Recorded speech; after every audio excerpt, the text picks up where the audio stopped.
Hello, my name is Jorb. I love gear. Today, we're talking about the SP-303.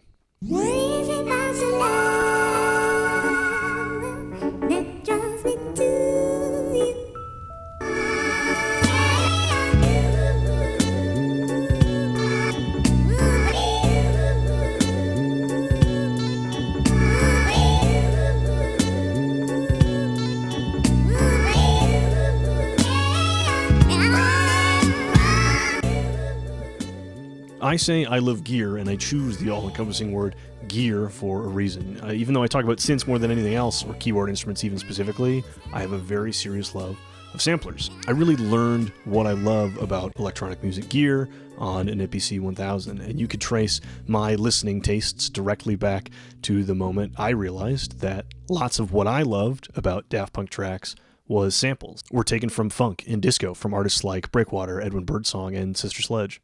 And that appreciation for sampling and my obsession with gear really collide when we talk about hip-hop. When I think of golden era hip-hop, I think of young artists getting whatever they could get their hands on, making it work to get their voice out there. And so many of the different eras in hip-hop are defined by the gear that was out at that time, by the sampling technology of that time, that for me, they're inseparable. I can't think about hip-hop without thinking about the gear that was used to make it. As early as hip-hop goes, for some that was just a cassette recorder to rip drum breaks off the radio, make a loop tape, and record a verse over that. But for the luckiest, it was people who had or could afford studio time at a studio that had an SP-1200 or the earliest MPCs as we pass into the 90s.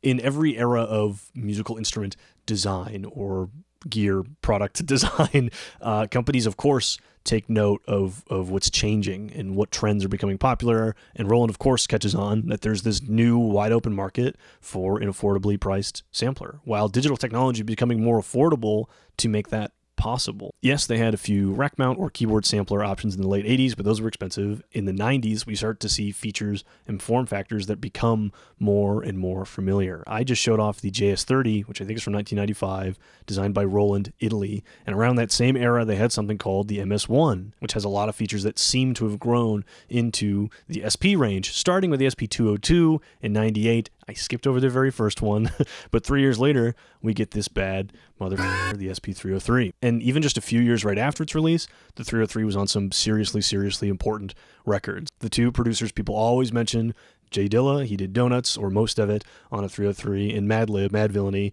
again, most of it was just the SP-303. And that was a ton of exposition, but my point is, unlike some other gear that only finds its audience or only ends up in the genre that it's going to find a little later, like the TV-303, like the TR-808, the SP-303 was embraced by the exact audience they were trying to hit, and right at its release. And it still shows up in contemporary work. I can definitely remember it being used in a few Ginger Root performances, and I know Cook and Soul, a producer / beatmaker, has one. I don't know how often he uses it, but it's definitely something that shows up in modern studios. And again, I know that was a ton of exposition, but I want to start here. By the time we get to 303, by the time Roland puts out the SP-303, they're like 20 plus years into designing samplers. And they're about a decade into designing affordable ones with DJs or MCs as part of their target audience. And so when we stand here and look back at the 303 and what it was used on, is it just fantasizing this vintage lo-fi allure, of how they did it 20 years ago? Is there an element of overblown hype to it? I think a little bit, but the 303 is still awesome, and it was good when it came out. And 20 years later, I'm still very, very impressed with what it can do. There you go. That's your exposition. If you're a subscriber or patron, appreciate your support. Thank you for coming back. I do, not a joke, only continue doing it because you people are here. If you are not either and you like what I do, I encourage you to support me in whatever way works for you. That could be a like, a comment, a subscription. You can check out the Patreon, maybe even some of my merchandise. Cool. Okay, no more exposition. Let's talk on the table. Here we are. This is my SP-303. Very first, just to mention the repair quickly, you can skip it if you want to, but I got this broken. The output and input both were sort of inconsistent. Some were better on one stereo side or the other. Anyway, the original listing mentioned that, and it had an attempted repair. And had some photos even of the circuit board of that attempted repair, which is great. That's all helpful in me deciding if it's something I'm comfortable buying or not. And this totally seemed like it was within my ability. My best guess, there was physical damage to the connections. So maybe this, got knocked around in a backpack or dropped while there were jacks in, and that either cracked a solder joint or lifted the pads. And then the attempted repair just made things worse, and it completely lifted the rest of those traces, or some more of those traces. So all I had to do was clean up the globs of solder that were left in there from the attempted repair, check against the schematic to see where each of the 4 jack terminals were supposed to go to directly next. What all did they connect to? All of them were a single connection to a ferrite bead, which makes sense. That filters out some electrical noise. So what I did, I used short lengths of resistor legs, something rigid, so I could line it up with the jack and one side of the surface mount ferrite bead. I soldered both those in. The ferrite bead doesn't break your connection or add any resistance, so I could use a continuity tester to test all the way from the jack terminal to the other side of the bead, and if all 4 of those tested good, and they did, that is a successful repair. Great. Okay, if you skip the repair, this is where you're starting. To demonstrate sampling, I'm going to do the last couple sampling steps for a beat I'm working on that will eventually be the intro, so hopefully you've already heard it. And hopefully you thought it was cool. I am working with my Audio-Technica LP-120 that I normally use for DJing, and the record on here is Alicia Myers' Just Can't Stay Away, which is a track I really like. This is a 33 RPM record. I'm playing at 45, and I pitched it up a little bit, so it doesn't sound quite right if I open our external source here.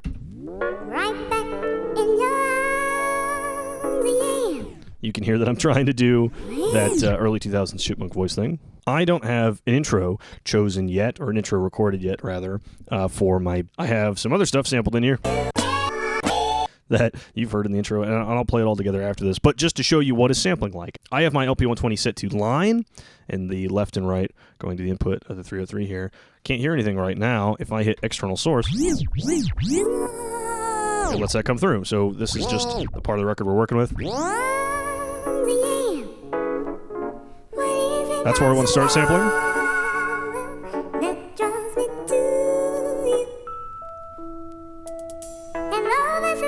That's the part I want to use for our intro. So I'm going to rewind. Or go backwards, rather. Right about here. So if I start, I kind of want a little bit of the record start up. I don't know. Also, I don't know if this is helpful or not. When I'm working with records, look at where the label is facing and like figure out, okay, how many turns am I away from where I start? So I write pretty much when MCA Records is pointing to the base of my needle here. That's when I first hear sound. So if I put it perpendicular like that, I'll hear just a little bit of the record start up when I start sampling. Okay, I kind of like a little bit of the record startup, especially because it's an intro. I'm not going to use it in any other places. But to sample on the 303, we hit record, and then we have a few options. I have something in every other slot right now. Otherwise, I could pick them. If I go to a different bank, you can see the ones that are lit up are the ones that are available. If I stay in bank A, which is where I need to be, hit record, I can choose my slot, and then I want this to be lo-fi or long. And I do not want it to be stereo, but that's where I would choose it. And I'm going to hit record, and because I want a little bit of the record ramp up, I'm going to do it all at once. And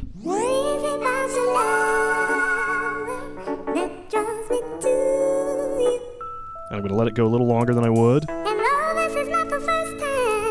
And then hit record to stop it. It'll process for a second. If I hit 3,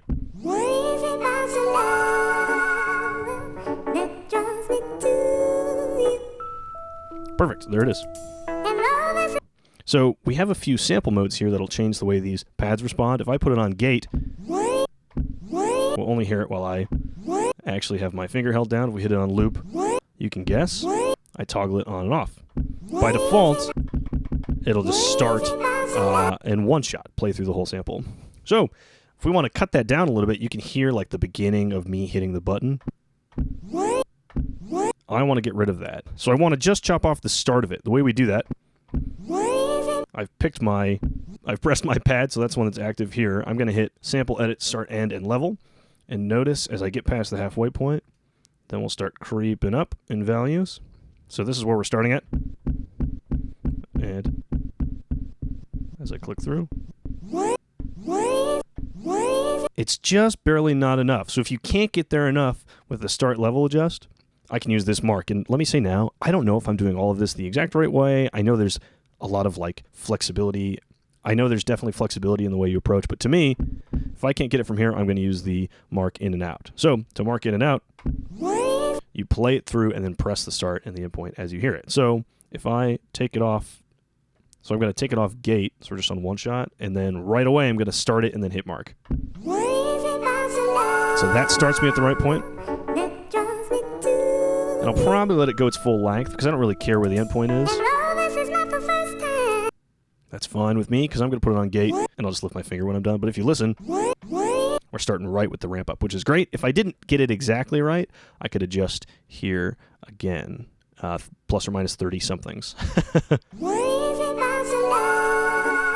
Cool, I'm happy with that. And just to show you what I'm doing on the beat really quickly, I know for a fact there are people that are better at this than me. I'm trying to combine gate loop and reverse. I wanted to make sure I understood what it was like to use all of those. So what you're hearing is all different slices of this same song. This first chop here, I have set to loop. And I'm trying to do no drums added. It's pretty close. If I was really doing a good job, I'd be adding a kick over all these and resampling with it. I don't want to take the time to do that, but most of what I'm doing when I'm performing, I have this on gated and looping, and I'm just doing ad-libs from these two, and this is played in reverse.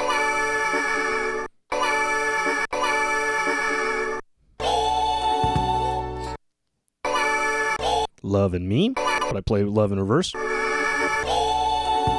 There's some drums in that. I'm trying to make sure I hit it at the right time. And then I have these two. And you'll notice they start both of them with a snare. So when do I start playing those? When I'm about to hear a snare in the first loop.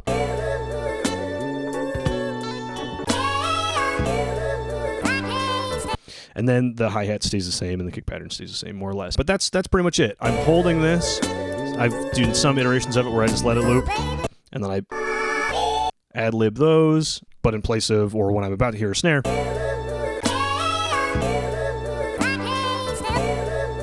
That's pretty much all I'm doing. And dropping that out.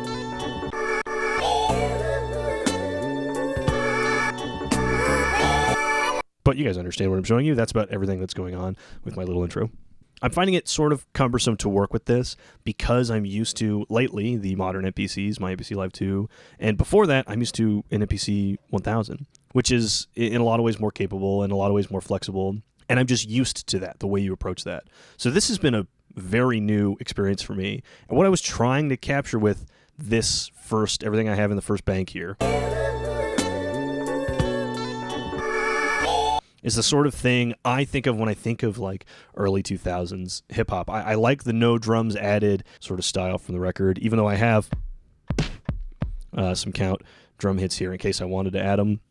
I don't feel like I need them for this little intro, and I just had to stop myself from trying to cut through records and find more stuff, in part because I would get to about this point with other things, realize I didn't like it, and start completely over. You have such little memory on this. And even if you think of, oh, there's only 8 things I can hit together at a given time, because even if I hit this and I let it loop, as soon as I go to the other bank, I can't have them all loaded at once. So you're limited in your storage, and I'm using long lo-fi. You'll notice on all these samples to give me twice as much sampling time, and I'll put on screen exactly how much that is with each setting. But you're also limited in the RAM in that you can only have these 8 sounds pulled up at a time, or even you want to think of it as your slots. You can only have 8 slots that you're working with at a time. Of course, there are ways around that. Resampling is, to me, the quintessential feature of the SP workflow, and it is in part to get around those limitations. I am so not used to that. And I'm so not used to committing to audio as often as you have to on the SP workflow. So it is totally a hurdle for me to get used to. And the 303 does show its age in that way. If you want more memory, you can use SmartMedia Cards. And SmartMedia Cards are kind of a pain in the ass to buy. But what you need to do, you need to look in the manual. It'll tell you the voltage for anything. It'll tell you the voltage of a SmartMedia card it needs. The 303 is 3.3 volts, haha. And there's specific storage amounts that it can take. I don't remember off the top of my head, I'll put on screen. But you can only use a 3.3 volt SmartMedia card between this and this size. Okay, if you buy the ones that are specifically called out as being for 303s, you can do that and be confident and comfortable that it'll work, or read the manual, find out what's going to work, and maybe save half the money. Okay, I didn't buy one, not because I'm not interested in keeping the 303 for a while. I'm really not sure about that. Really, because it's taken me way too long to make this video.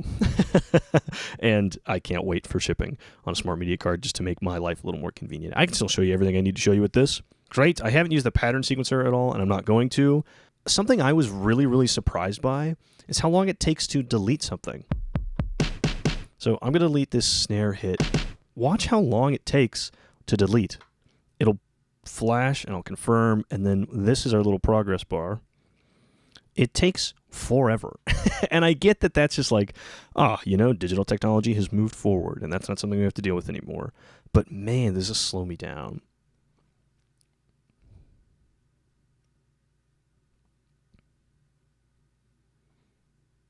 Especially because you have to do it a bunch. Very often, I'm coming in here to clear out a sample so I can... Anyway, I want to show you resampling, and resampling is good for a lot of things. You could record whole portions of a beat or sections of a drum pattern. I'm going to use it to print effects onto something. And so our little intro, I want to add reverb to it. So 3 is selected. I hit MFX. I'm going to go to 1 because that's the reverb.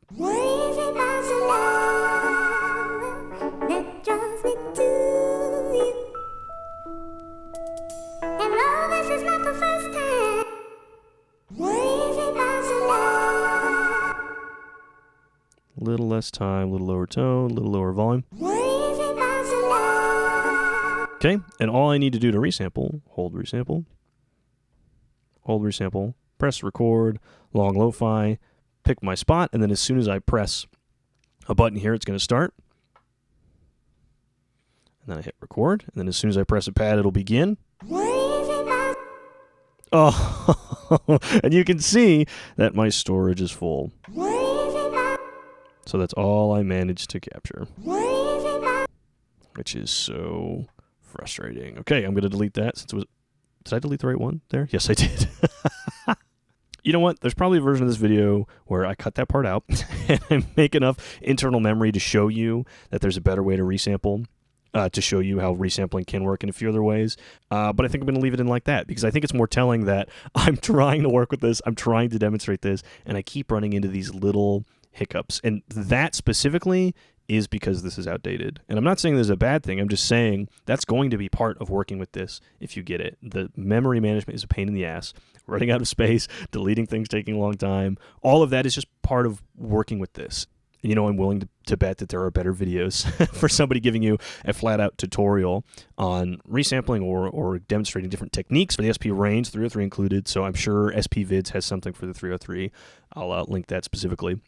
So you don't have to watch me get frustrated and come back over and over. But I do think I showed you, hands to buttons, everything that I've managed to do in the sampling section to get to the beat that I've got in here. And you'll notice, pay attention to the sampling mode.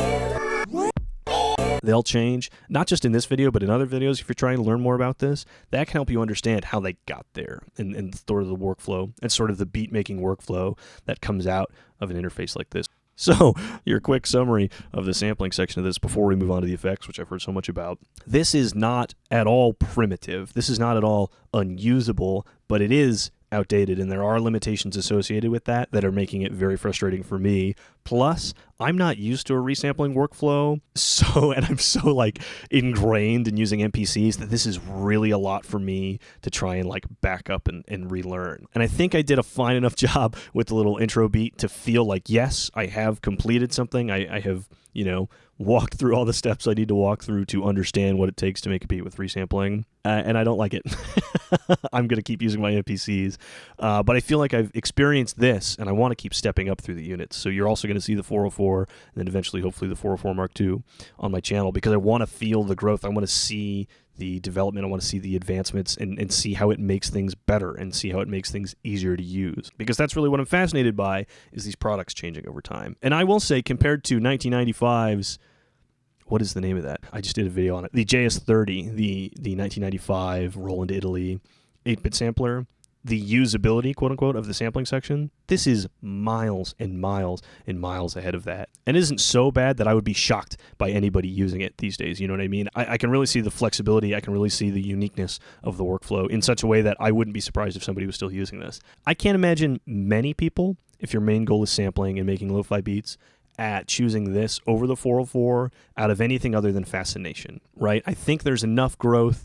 There's 16 pads, bottom line, and enough like workflow flexibility growth that it just kind of doesn't make that much sense to try and start here. But if you have a 404 and you're curious about where it comes from, or you're like me and you just want to get your hands on as many different things and experience the full lineage of all these pieces of equipment as much as possible, then I completely understand it. But yes, as far as getting sounds in here and manipulating them, that's about what I'm going to show you. I'm going to get into the main reason I bought this, the effects. And I'm going to change the camera angle because we don't need the turntable anymore.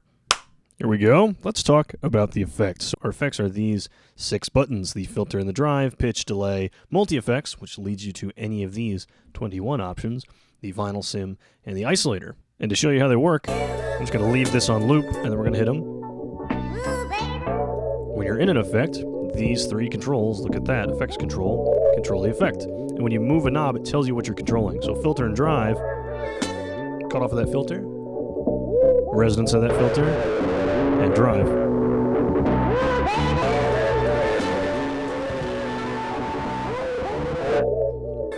That sounds a little funny on that sample, but you understand what we're talking about. Pitch is sort of a time-stretched pitch. And we have balance between our dry and affected singles.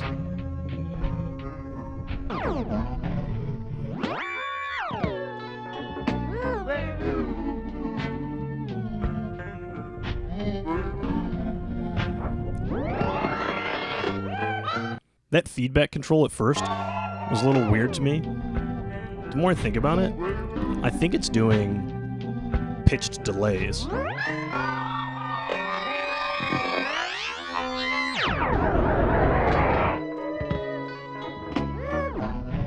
Pretty good pitch down, not good pitched up. I wish that just, let the time get longer. I'm not sure if the 202 is like that as well, and I believe on the 303 you can change pitch that will, stay coupled to time. You can stretch a sample out longer and have its pitch drop. For example, how about this delay? I'll do it on this sample. It is a time that could be tied to your BPM. Feedback and level. That's not a surprise. I'll skip multi-effect for now. The vinyl sim. I hear so much about the vinyl sim on this, and I'm going to use a drum loop to demonstrate it.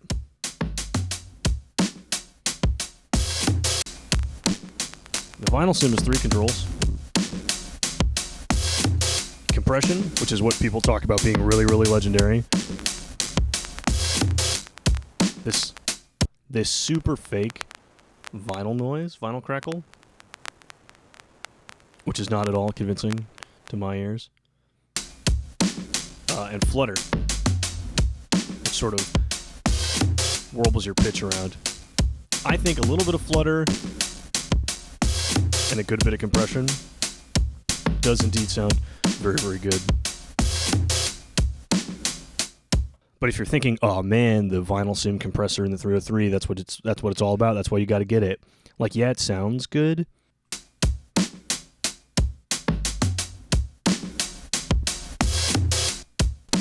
I mean, it sounds good. Don't get me wrong. But would I buy it just for the vinyl sim compressor? No. And I don't think you should either. I think you should get Wolf compressor so you have control over it. So far, we've only done effects on a single pad at a time, but if I hold this remain and then hit MFX, it'll go on all of them. Think of the effects as you have a single send, you have a single bus. You can only choose one effect at a time, but you can send as many pads as you want to that one effect. So when I hold remain and I hit the effect, that's sending every pad to the effect send. Right, but I want it to be the vinyl sim. Compressed L.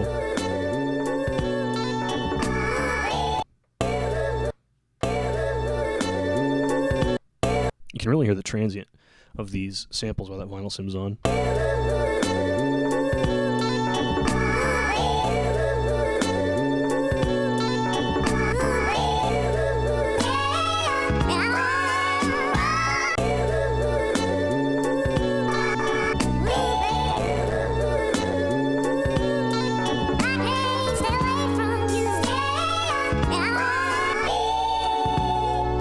Cool. Okay, that flutter was too much, but you kind of get an idea of what we're working with there. The isolator is an EQ, and I think if I do the same thing, hold, remain, press isolator, I'll put it on everything. Low, mid, and high. I'm just going to turn the lows way up.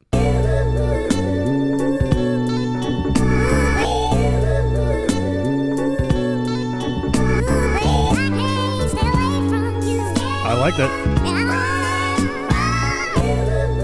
Yeah, that sounds better with that low end, that extra low end. I bet that's probably a pretty common thing to do, especially if you're going to resample the whole beat, which I wish I had managed my memory a little better, but I'm not going to work around it because I do think it's actually like illustrative of what this experience is like.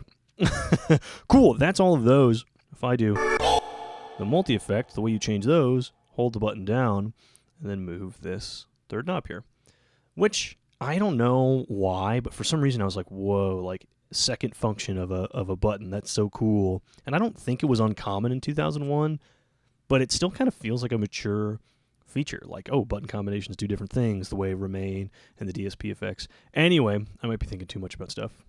First, we have a reverb that actually, to me, sounds pretty good. It's almost like a big room. And we have time and tone and level.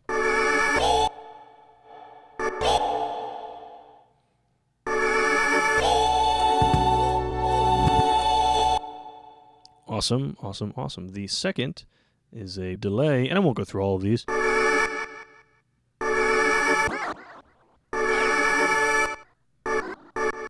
It has intensity, just like the Space Echo would.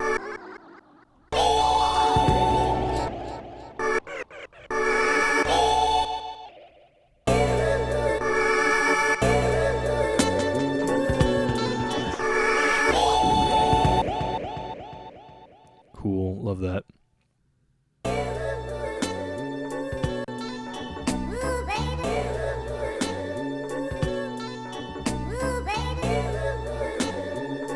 Chorus.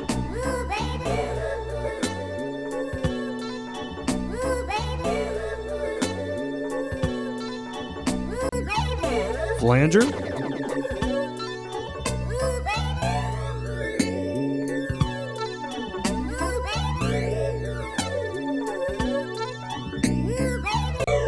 Phaser.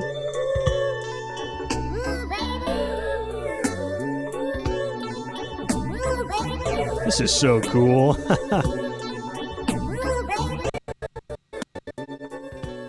Woo. A panning tremolo.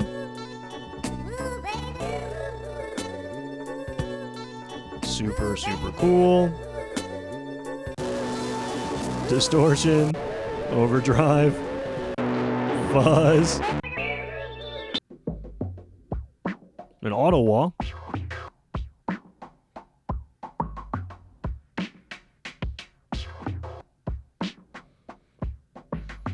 Kind of funny, still kind of cool.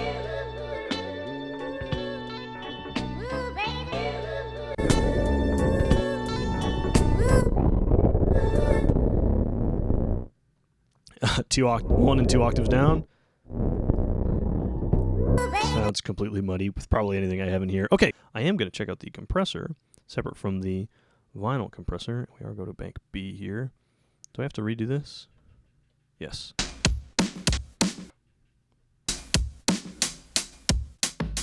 So on the compressor, we have a tack sustain and a level.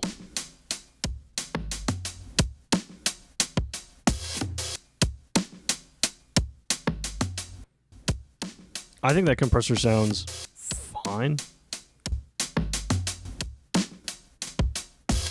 Is there a little bit of delay? It seems almost like there's a little bit of processing delay. I think having lo-fi on here is really interesting because it doesn't seem like, you know what I mean? Was the lo-fi thing a thing yet? Not really. But while we're on this multi-effect, 14.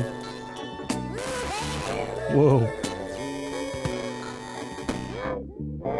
We have a filter, a sampling rate, and a bit reduction.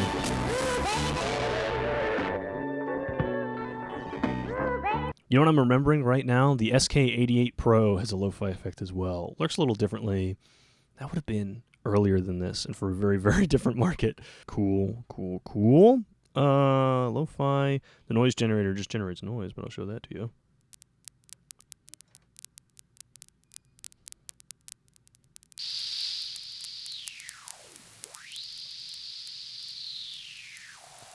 Again, this seems like a cool thing to include. This is the sort of thing that Generation Loss is doing, you know, and that came out this year for Roland 20 years ago to be like, hey, you know what? People want to dirty up their samples. It's really, really cool. It seems that they were actually paying attention. The radio tuner, kind of gimmicky.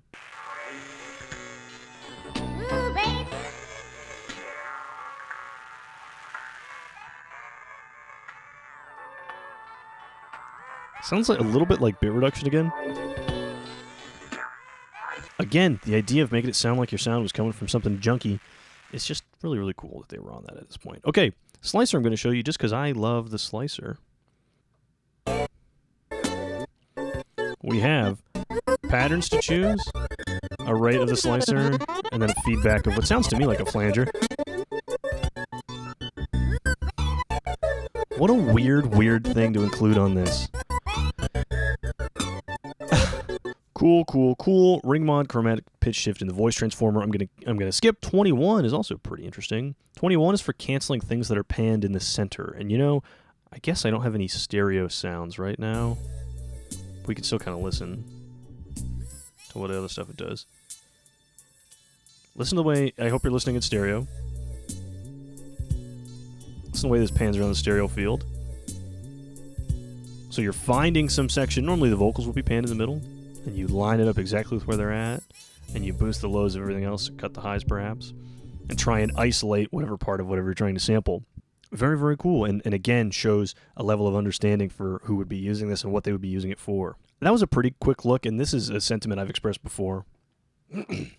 Okay, I know there's a quick step through a lot of those, but I, definitely don't want this video to be too long, but also I just want to show you these. I just want to show you these in the light of, think about what it means to have effects like this on this self-contained unit that was relatively affordable, and what that means for making tracks, and what that means for cutting samples, and what that means for working out beats. It really is a ton of power, and I've said it in a few other videos, but the sentiment is different but carries here. For me, a sound feels more complete if it has effects on it. And to have these available and performative, and to be able to resample them, you know, and stack multiple, there's so much power. It's something that came out 20 years ago. To pair a multi-effect section with the sampler portion of this is really, really awesome. And I think is why the 303 has stood the test of time, and the SP range is still something we're talking about. It's still something that's getting new additions and new products. Of course, we don't just have to use the effects on samples that are in here. You could use it on a turntable that's running through here, or any other sound source. This could be the effects unit I just used for synthesizers. And after having it, I don't think I'm going to do that. I was hoping I would like the vinyl sim compressor more, or that some aspects were a little more performative. And don't get me wrong, it does sound good, but as like a modern choice for a single effects unit to run a synth through for live shows, or to have it on, you know, for something during a DJ set, this just doesn't make as much sense as I wanted it to. I think that's all I'm going to show you. I'm very, very happy I got my hands on this, and I'm really looking forward to trying the 404 or the 404SX or the 404A next, because I want to feel where things go from here. I want to feel how this grows, instead of just abstractly, you know, reading some Wikipedia page and saying, oh yeah, this is better than 303. I want to know that, and I want to know what it's like to use this, so that when I show you guys this, or show you guys the 404, or I compare anything else in the future to them in any way, I really want to have I'm really happy to have experienced it firsthand. So there you have it. My name's Jorb. I love gear, and I love the SP-303. It means a lot to hip-hop. It means a lot to Roland/Boss. And it means a lot to Groovebox and sampler design that happened. And it means a lot for the lineage of sampler and, you know, all-in-one beat-making boxes beyond that. So I'm very, very happy to have tried it. Thanks for watching. Cheers, so long.